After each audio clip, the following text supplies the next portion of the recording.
because a couple of us who worked together at Harvard were doing a workshop for the Nigerian community on election monitoring. So ICT and elections. So trying to figure out, we all sort of know that the 2011 election is probably going to be a serious mess.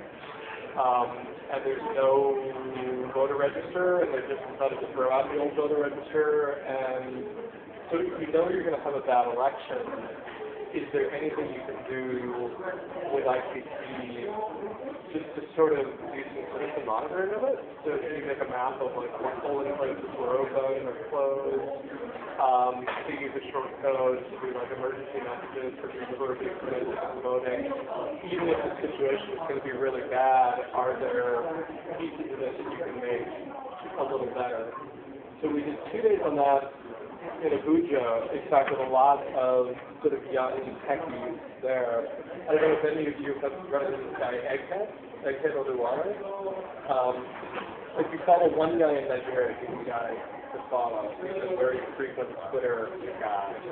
And I think he's the only Nigerian named Egghead, so he's probably pretty fast.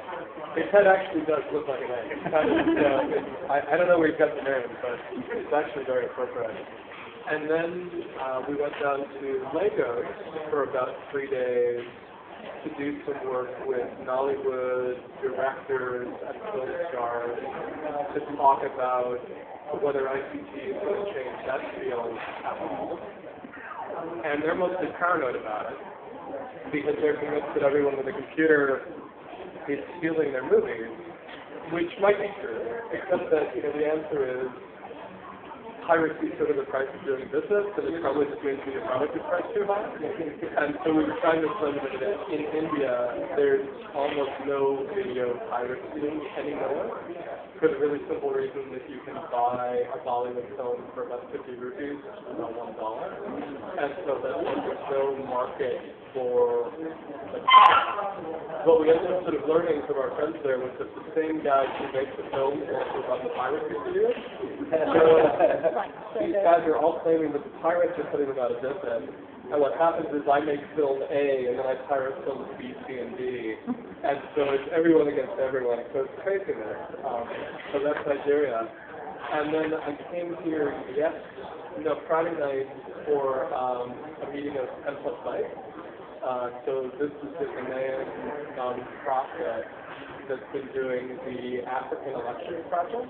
I don't know if you guys have been following this, but they did citizen monitoring of the Ghanaian election. They just did the election in Guinea. They've done 7 or 8 of them. And so that was our first face-to-face board meeting, because there's a board that's about half Ghanaian and half outside of the country, folks from the UK and from the US. So we met all day yesterday. And then today, because Google screwed me over, I sat here and I watched the US move to Nigeria. And I chatted with some people, and then finally when Max showed up, I was like, what the hell, man? I've been waiting here all day. And he was like, yeah, what the hell have you been doing here all day? And yeah, it all works out.